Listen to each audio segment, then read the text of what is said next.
Franchement, là on est sur un petit clash bien propre mais qui pique quand même. Léa Salamé se lâche, et en face, Harry Roselmack, d'habitude ultra calme, commence sérieusement à s'agacer. Et quand lui il parle, c'est jamais pour rien. Tout part de l'arrivée de Léa Salamé aux 20h de France 2 le 1er septembre 2025. Un post XXL, sous pression totale, avec tout le monde qui t'attend au tournant. Et forcément, il y a eu des petits dérapages qui sont pas passés crème du tout. Le moment qui a fait grincer des dents, son interview avec Marion Cotillard. En plein JT, ambiance sérieuse, et là, BIM elle lui balance une question sur sa rupture avec Guillaume Canet après 18 ans de vie commune. Franchement, malaise direct. Le genre de moment où même derrière l'écran, t'es en mode aïe, ça sent pas bon là. Et la réponse de Marion Cotillard? Glacial merci, ça va. Et vous allez bien? Clair, net, sans bavure.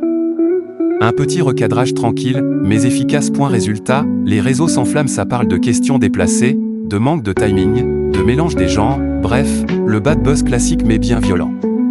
Et là, entre en scène Harry Roselmack. Interrogé par TV Magazine, il reste posé, mais il envoie quand même une petite cartouche bien sentie. Lui, il dit cash, il n'aurait jamais posé cette question. Pourquoi? Ce n'est pas le lieu.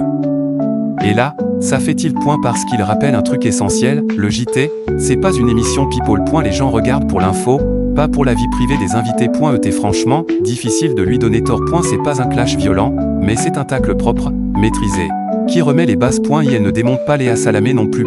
Elle reconnaît son talent, mais il insiste, faut comprendre les limites du 20h. Parce que oui, c'est pas un talk show. C'est un exercice codé, strict, et ça pardonne pas. Mais ce n'est pas le seul souci. Ces derniers mois, Léa Salamé a enchaîné quelques bourdes. Elle-même le reconnaît dans Le Parisien, il y a eu des confusions, notamment sur des affaires sensibles comme celle de Dominique Bernard et Samuel Paty.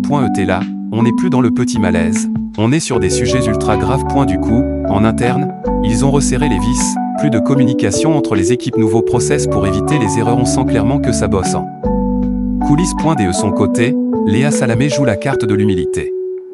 Pas de drama, pas d'excuses en mode forcing. Elle reconnaît que certaines critiques sont justifiées. Elle dit qu'elle bosse comme une dingue. Et surtout, elle assume, le 20h, c'est hyper complexe. Et ça, c'est pas faux. Parce que derrière l'image clean, c'est une machine énorme. Au final, on a quoi? Une journaliste talentueuse, mais encore en phase d'adaptation, des erreurs qui passent pas inaperçues et des figures comme Roselmack qui remettent les pendules à l'heure. Conclusion? Le 20h, c'est pas un terrain de jeu. Et dès que tu sors un peu du cadre, boum, ça pardonne pas. Voilà les amis, c'était Actus sans filtre. Si cette vidéo t'a plu, clique sur j'aime, abonne-toi et active la cloche pour ne rien louper des prochaines actus qui font du bruit. Laisse ton avis en commentaire, on veut savoir ce que tu en penses.